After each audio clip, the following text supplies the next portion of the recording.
Hey you all, welcome back. I am Deepak Dhara, your English language trainer. पिछली video में हमने part 1 किया था प्रेपोजिशन का, और ये है पार्ट 2। आप सभी से मेरी रिक्वेस्ट है कि जो पार्ट 1 है वो ज़रूर देखें, क्योंकि जब तक आप पार्ट 1 नहीं देख लेते हो तब तक आप सारी चीज़ें आपस में रिलेट नहीं कर पाओगे। जो लिंक है ऊपर आई बटन में और नीचे डिस्क्रिप्शन में दिया हुआ है, और इस वीडियो के एंड में भी आपको वीडियो मिल जाएगी। So let's go further. बस आ रही है ना, तो बस मेरे पास आ रही है। अब पास की इंग्लिश वैसे तो होती है नियर, तो क्या बोलोगे? बस इज़ कमिंग नियर मी। ध्यान रखना, इस सेंस में हम कभी भी पास आने के लिए हम नियर यूज़ नहीं करेंगे, क्योंकि हमने यहाँ पर क्या किया, एग्जैक्ट ट्रांसलेशन कर ली। मैंने कहा कि बस मेरे पास आ रही है, तो यहाँ पे पास आने का सेंस ये नहीं कि मतलब मेरे नज़दीक आ रही है, मेरे से दूर जा रही है। सेंस ये है कि मुझ तक आ रही है वो। मैंने कहा मेरे पास आओ, सो कम टू मी। अब पास आने के मैं थोड़ा ना कहूँगा कि भाई मिलकर मुँह के ऊपर चढ़ जाओ, बिल्कुल सर पर बैठ जाओ मेरे। पास आने का मतलब क्या है? मुझ तक आओ भाई, मुझे आपसे कुछ काम है, राइट? तो मुझ तक आने की सेंस होती है पास आने की, राइट? जैसे मैंने कहा कि भाई बस इज़ कमिंग टू मी, यानी मुझ तक आ रही है, और मेरे पास आ गई ना। अब देखो, बस मेरे पास आ गई ना, तो बस हैज़ कम टू मी। हम पास जो नियर वाला है वो कब यूज़ करते हैं पता है? जैसे मैंने कहा कि मेरे पास आओ, एक बार एक बात बताऊंगा, तो मैंने कहा कि मुझ तक आओ, कम टू मी। लेकिन बाकी लोग ना सुन ले, तो मैंने कहा ना कि नहीं नहीं पास आ, कहानी में बताऊँगा, बाकी लोग सुन ना ले, कम नियर मी। अभी जो डिस्टेंस ऐसी वाली दूरी की बात करें ना, तो हम नियर बोलेंगे। यहाँ पे नियर भी बोल सकते हैं, क्लोज भी बोल सकते हैं। जैसे आप लोग मेरे दिल के करीब हो, करीब ऐसे पास होने की बात है। So you are near my heart, या फिर मैं कह सकता हूँ you are close to my heart. लेकिन मेरे पास आने की बात है कम टू मी। आई बात समझ में? अब ऐसे अगर मैंने कहा कि भाई आप है ना रोहित सर के पास जाओ, अब ये थोड़ी ना बिल्कुल आप किसी चिपक जाओगे, गले लगा लोगे रोहित सर को, राइट? मतलब क्या है? गो टू सर, मतलब सर के पास जाओ। अब सर के पास जाने का मतलब ये नहीं कि सर पे बैठ जाओ। Are you getting my point? So go to में और नियर में यही डिफरेंस होता है। टू उस लोकेशन पे मूव करने की बात है, राइट? जैसे कि मैं यहाँ से यहाँ जा रहा हूँ, look at me, I am going this place, so I am going from here to this place. तो मूव होने की बात है, बस इतना होता है कि वहाँ पर जाना, उस चीज़ के पास जाना, ओके? और नज़दीकियों की बात करेंगे तो हम नियर लगाएंगे। तो अभी तक हमने काफ़ी प्रेपोजिशन सीखी हैं, राइट? हमने एक ऊपर की और नीचे के लिए भी सीखा था, ओन, अबव, ओवर, राइट? ये सभी ऊपर के लिए होता है, नीचे के लिए बिलो भी यूज़ करते हैं हम, अंडर भी यूज़ करते हैं हम। तो अभी ध्यान से एक बार फिर से देखो, रिकैप करा रहा हूँ इसको मैं। अगर मान लो गन मेरे सर पे रखी है किसी ने, तो अब गन टच है, so gun is on my head. लेकिन अगर मान लो मैं ही निशाना लगा रहा हूँ कहीं पर, आपको शूट कर रहा हूँ, so I am keeping the gun. अब गन को मैं रखे हुआ ना ऐसे, इसको मैं कहूँगा कि मैं अपने आई लेवल से ऊपर किए हुआ हूँ। अब लेवल की बात आ गई तो अबव या फिर बिलो का यूज़ करेंगे हम। ऊपर है तो above, I am keeping the gun above my head, sir से ऊपर किया मैंने, I am keeping the gun below my head. अब ये नीचे की बात हो गई, लेवल की बात है इसलिए अबव और बिलो यूज़ किया हमने। ऐसे ऊपर है तो ऑन हो गया, राइट? अब किसी ने गन रखी है सर पे, तो खतरे के बादल मंडरा रहे हैं मेरे ऊपर। सो खतरे के बादल मंडरा रहे हैं, मंडराने की इंग्लिश होती है hover. So clouds of danger are hovering, क्या? ऑन, ओवर, अबव, क्या बोलेंगे हम? अब लेवल की बात तो ना कर रहे हैं, कवरिंग की बात कर रहे हैं, राइट? होवर यानी मंडरा रहे हैं मेरे सर के ऊपर। So clouds of danger are hovering over my head, right? यहाँ पे लेवल की बात नहीं कर रहे कि मेरा सर इतना है और इससे ऊपर बादल उड़ रहे हैं, नहीं ना, ऐसे नहीं कह रहे हम कवरिंग की बात कर रहे हैं, मेरे सर के ऊपर मंडरा रहे हैं। तो ये है on, over, above, below. I think आपको अच्छे से समझ में आया है। आगे चलते हैं कुछ और प्रेपोजिशन सीखने के लिए। ये क्या है? मेरा कमरा है, तो मैं कमरे के अंदर हूँ। अब जब अंदर या कवर्ड स्पेस में अंदर होने की बात होती है तो हम लगाते हैं in. I am in the room. अब देखो, अब मैं क्या हूँ? कमरे से बाहर हूँ ना, so I am out of the room. Covered space में अंदर होंगे तो इन होगा, जैसे कि पानी ग्लास के अंदर है, so water is in the glass, covered है, राइट? दारू कहाँ पर है? बोतल में है ना, सो वाइन इज़ इन द बोतल। अभी कहाँ जाएगी? ग्लास में जाएगी। जब इसमें मूवमेंट की बात आ जाए, किसकी बात आ जाए? मूवमेंट की, तो हम साथ में टू लगा देते हैं, तो बन जाता है इन टू। आपने थोड़ी देर पहले सीखा था कि देखो, जब कोई चीज़ मूव करती है तो हम क्या लगाते हैं? टू। मेरे पास आओ, कम टू मी। मैं लंदन जा रहा हूँ, I am going to London, right? तो कहीं मूवमेंट की बात होगी तो टू लगता है। लेकिन जब किसी चीज़ के अंदर जाने की बात होती है ना, मूवमेंट की सेंस हो और अंदर की बात हो, ध्यान से समझो, कुछ चीज़ पहले ही अंदर है तो इन लगा दिया, लेकिन मूवमेंट भी साथ में है तो हमें इन टू लगाना होता है। मैंने कहा वाइन कहाँ पर है? वाइन इज़ इन दी बोतल, लेकिन मैं वाइन को डाल रहा हूँ। अब मूव हो रही है ना, इस बोतल से ग्लास में जा रही है। I am pouring the wine in to the glass. आई बात समझ में? मेरी आत्मा निकल के आपके अंदर चली गई। My soul went in to your body, movement की बात है, आई बात समझ में? मैंने सांस ली, सो एयर कहाँ पर गई?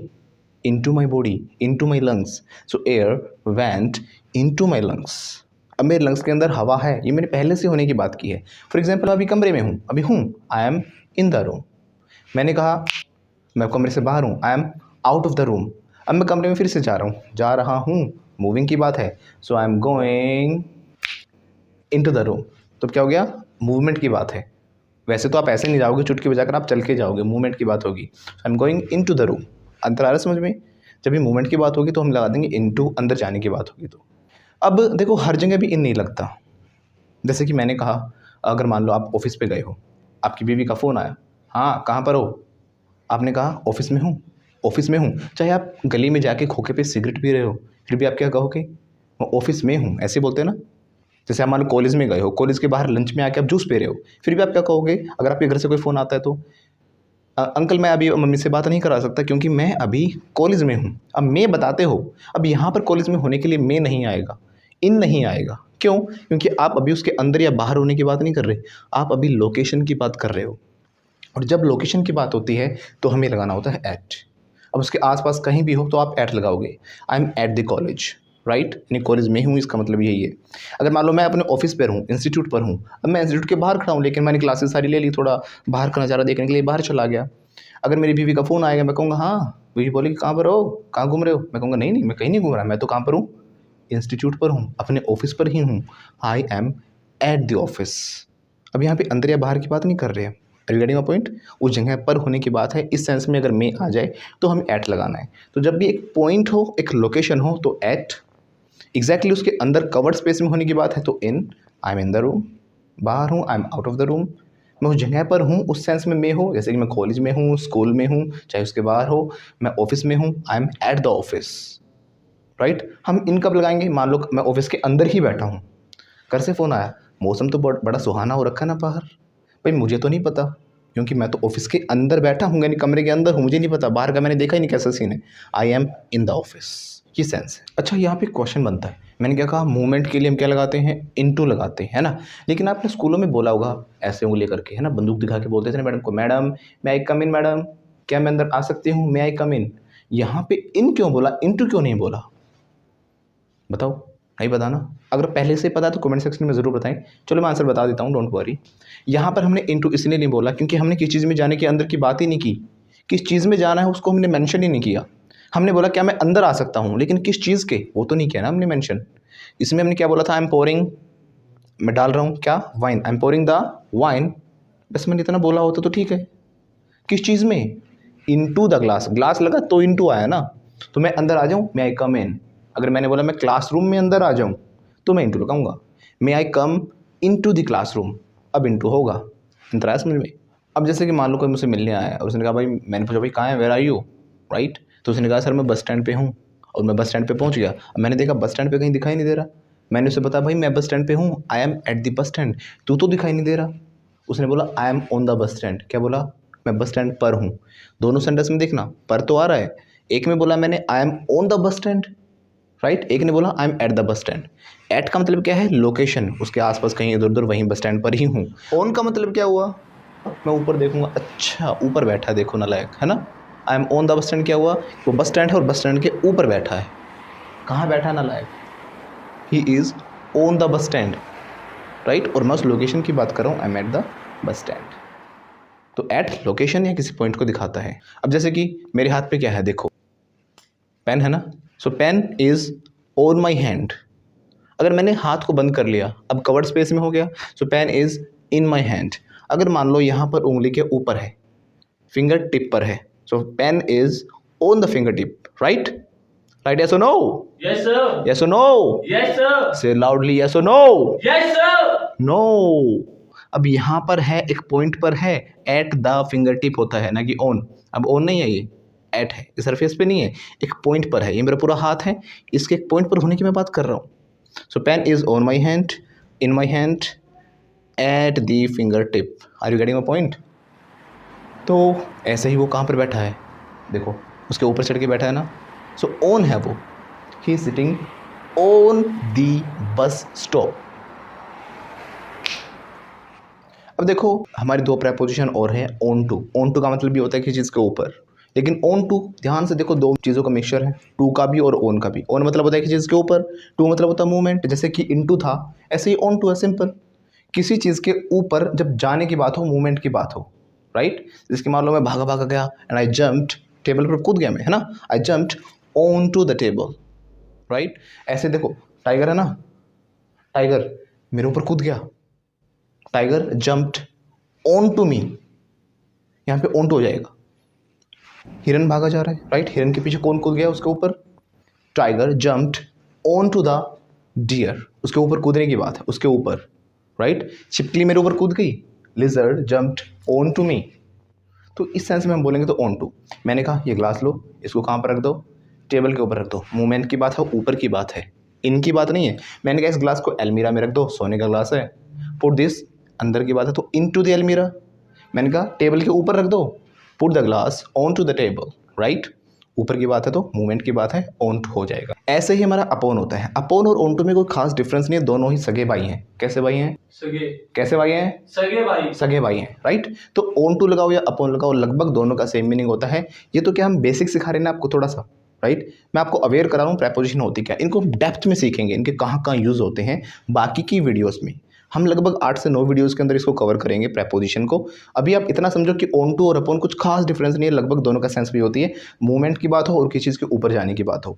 जितने भी सेंटेंस अभी मैंने बनाए किसी चीज़ के ऊपर जाने के लिए हम यहाँ पे अपॉन भी लगा सकते हैं, राइट। अपॉन में थोड़ा क्विक एक्शन की बात होती है, जल्दी, जैसे कि टाइगर अचानक से कूदा मेरे ऊपर, है ना, टाइगर जम्प्ड अपॉन मी, तो इस सेंस में अपॉन लगा देंगे।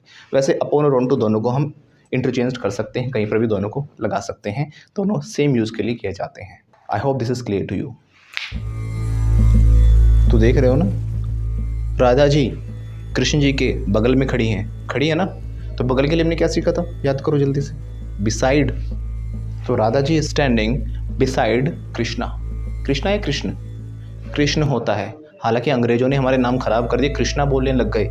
एग्जैक्टली कृष्ण होता है, योगा नहीं होता, बताया था ना, योग होता है। तो ऐसे कृष्णा नहीं, कृष्ण होता है। वो अंग्रेज जो इस्कॉन टेम्पल बनाया था उन्होंने बोला हरे रामा हरे कृष्णा, हमने सोचा सही बोल रहे हैं, हमने अपने ही नाम बदल दिए। So Krishna is the right word, okay. तो राधा जी खड़ी हैं कृष्ण के बगल में, so Radha is standing beside Krishna, right. Right, yes or no? Yes sir. Yes or no? Yes sir. No, फिर से नो। तो इसलिए अब देखो राधा जी खड़ी कैसे हैं वो भी मैटर करता है। जब हम किसी का सहारा लेके खड़े होते हैं ना तो बिसाइड नहीं होता, तो हम यूज करते हैं against. So Radha ji is standing against Krishna, right. ऐसे ही आपने मेट्रो में, जो दिल्ली मेट्रो से सुना होगा ना, कि दरवाजे से हटकर खड़े हों, उसके सहारा लगा के, उसको टच होके ना खड़े हों। Don't stand against the door, right. ऐसे अगर मान लो मैं दीवार के लग के खड़ा हूँ, so means I am standing against the wall. ऐसे हम कमर लगा के बैठ जाते हैं ना, so I am sitting against the wall. तो अगेंस्ट में इस सेंस में बगल में है तो हम अगेंस्ट लगाएंगे। I hope this is clear, and if it is clear to tell me the comment section. और अब तक आप यहाँ तक वीडियो में आए हो तो वीडियो को लाइक ज़रूर कर दो। आपको हमारे एफर्ट्स दिख रहे होंगे, कितनी मेहनत हमने आप लोगों के लिए की है ना। So do it right now, और अपने दोस्तों के बीच शेयर ज़रूर करें। दोस्तों के बीच बोला है, ज़्यादा की बात कर रहा हूँ, अमंग लग जाएगा, right. Share this video among your friends. अब कहीं पर जाना तो होता है टू, लेकिन कहीं से जाना, जहाँ से हम शुरुआत करेंगे उसके लिए हम लगाते हैं फ्रॉम। जैसे कि मान लो मैं यहाँ से जा रहा हूँ, I am going from here to there, I am going from here to there. तो यहाँ से मैं शुरुआत कर रहा हूँ तो फ्रॉम लगेगा, कहीं से शुरू होना, और कहीं पर जाना वो टू होता है, राइट। जैसे कि पत्ता गिर रहा है पेड़ से, so leaf is falling from the tree, कहाँ गिर रहा है, to the land, right. Right, yes or no? Yes sir. No, मैंने क्या कहा था, ऊपर गिरने की बात हो, ऊपर भी तो है इसमें, ऑन तो है ही, और मूवमेंट की बात है तो ऑन टू हो जाएगा। आई बात समझ में? तो ज़मीन पर पत्ता गिर रहा है तो leaf is falling from the tree on to the ground. Upon भी लगा सकते हो, अपॉन द ग्राउंड। सीखा था ना अभी थोड़ी देर पहले, फिर भी गलती करते रहते हो, नालायक। सही से सीखा करो, वीडियो को मजाक में मत देखो, देख के अच्छे से समझो, प्रैक्टिस करो एक एक स्ट्रक्चर को, तभी इंग्लिश आएगी, नहीं तो पेपर में फिर से फेल हो जाओगे। चलो आगे देखो। तो फ्रॉम मतलब होता है स्टार्टिंग का पॉइंट, और टू होता है कहीं पर जाना। I am going from Delhi to London. आई बात समझ में? अब देखो थ्रू होता है, थ्रू, इस थ्रू का मतलब होता है किसी चीज़ के अंदर से गुजर जाना, किसी चीज़ के अंदर से निकल जाना। मान लो मैं एक घने जंगल के बीच में से निकला, है ना, इस सेंस में होता तो थ्रू बोलते हैं। I went through a dense forest, एक पाइप में से चूहा निकल गया।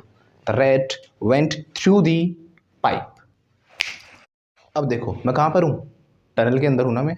सो मैं जा रहा हूँ, I am going through the tunnel. कहाँ से जा रहा हूँ मैं? आई am going through the tunnel, उसके अंदर से निकल के जा रहा हूँ, उसके अंदर से गुजर रहा हूँ। इस सेंस में हम थ्रू बोलते हैं। जैसे कि मान लो मैं अभी जूस पी रहा हूँ तो मैंने पाइप उसके अंदर लगाया, right. So I am taking juice through the pipe, right. तो इस चीज़ के अंदर से जा रहा है ना पाइप, तो थ्रू द पाइप हो जाएगा। इस सेंस में हमें थ्रू लगाना है। अब आपने देखा होगा जो हमने बात किया कि एक जगह से वहाँ पे जाना, तो हम लगा देते हैं टू। लेकिन जो टुवर्ड्स होता है वो भी एक स्थान से दूसरी जगह पर जाने के लिए हम यूज़ करते हैं, मूवमेंट के लिए यूज़ करते हैं। तो टू और टुवर्ड्स में डिफरेंस क्या है? एक तो मैंने कहा कि भाई मैं स्कूल जा रहा हूँ, है ना, स्कूल की तरफ जा रहा हूँ, तो मैंने बोला I am going towards school. एक मैंने बोला I am going to school. अब भी तो टू हो गया, अब भी तो उस जगह पे जाना हो गया। तो डिफरेंस ये होता है, टू होता है कि एग्जैक्टली उसी जगह पर जाना, वहीं पहुँचना, एग्जैक्ट लोकेशन पे जाना। लेकिन अगर हम बात कर रहे हैं ना उस दिशा में जाना, तो हम बोलते हैं टुवर्ड्स। ज़रूरी नहीं है कि मैं स्कूल ही जाऊँगा। आई एम गोइंग टुवर्ड्स स्कूल, लेकिन कहाँ जा रहा हूँ? मैं बंक पे जा रहा हूँ। स्कूल के नाम पे निकलते थे ना, स्कूल की तरफ घर वालों को दिखा मम्मी मैं स्कूल जा रहा हूँ, लेकिन पहुँच गए कहीं और मूवी देखने। So you are going towards school, to school नहीं, क्योंकि स्कूल के अंदर आप गए ही नहीं, right. I am going towards temple, temple की तरफ जा रहा हूँ, लेकिन टेम्पल नहीं जा रहा क्योंकि बीच में तो क्या पिंकी का घर पड़ता है ना, तो पिंकी के घर जा रहा हूँ मैं। तो टुवर्ड्स टेम्पल, यानी टेम्पल की तरफ ही क्या है? पिंकी का घर है। अगर मान लो मैं इस दिशा में जा रहा हूँ, राइट, अब इस दिशा में तो क्या है? कश्मीर भी है। अब इसका मतलब थोड़ा कि मैं कश्मीर जा रहा हूँ। I am going towards north, इस दिशा में जा रहा हूँ। इस दिशा में हो सकता है कुछ दूर जाकर नाई की दुकान, वहाँ के जाके बाल कटवाऊंगा मैं। So I am going towards north, I am going to the barber shop. ये अंतर होता है टू में और टुवर्ड्स में। टू एग्जैक्ट लोकेशन वहीं पर पहुंचना, टुवर्ड्स मतलब उस दिशा में। आई एम गोइंग टुवर्ड्स मार्केट, मतलब मैं मार्केट की तरफ जा रहा हूँ। इसका मतलब ये नहीं कि मार्केट में जा रहा हूँ, मार्केट की दिशा में जा रहा हूँ। हो सकता है उस मार्केट के बीच में कोई और चीज़ पड़ रही हो, कोई शॉप पड़ रही हो, कोई दोस्त का घर हो, कुछ और हो, राइट, लेकिन दिशा वही है। इस सेंस में हम टुवर्ड्स बोलते हैं। ऐसे ही किसी भी तरफ जाना, नीचे जाना डाउनवर्ड, मैं ऊपर जा रहा हूँ, देखो परी है, परियों को देखो ऊपर जा रही है ना, सो दे आर गोइंग अपवर्ड। नीचे डाउनवर्ड, राइट, पीछे जाने बैकवर्ड, आगे आ रहे हैं तो forward. So this was a video on preposition. Preposition का पार्ट 1 था, जिसमें मैंने सभी मोस्ट ऑफ द जो इंपॉर्टेंट प्रेपोजिशंस होती हैं उनसे आपको अवेयर कराया है, और आई होप कि आपको अच्छी ज़रूर लगी होगी। हमने इतनी मेहनत करके वीडियो बनाई है, आपको पता नहीं कितनी मेहनत लगती है। एक वीडियो को बनाने में पूरा पूरा दिन लग जाता है, इसको एडिटिंग करने में अगला दिन लग जाता है, कई कई दिनों में जाके एक वीडियो रेडी होती है, लेकिन आप लोग शेयर नहीं करते ना, बड़ा डिमोटिवेशन फील होता है। कर दिया करो, गुरु दक्षिणा के रूप में आपकी ये तो जिम्मेदारी बनती है ना। और अगर आप इंग्लिश सीखना चाहते हो, हमारे कोर्सेज ज्वाइन करना चाहते हो जहाँ पर हम हैंड होल्डिंग सपोर्ट के साथ आपको इंग्लिश सिखाते हैं, तो ऊपर दिए गए नंबर्स पे हमें कॉल करें। हमारे काउंसलर साहब आपका फ़ोन उठाएंगे, आपको प्रॉपर्ली कोर्स के बारे में समझाएंगे। और डेफिनेटली एक बार आप कोर्स ज्वाइन करते हो ना, तो मैं गारंटी देता हूँ कि आपको इंप्रूवमेंट 10 से 15 दिन में ही दिख जाएगी। So if you want to learn English, call us right now.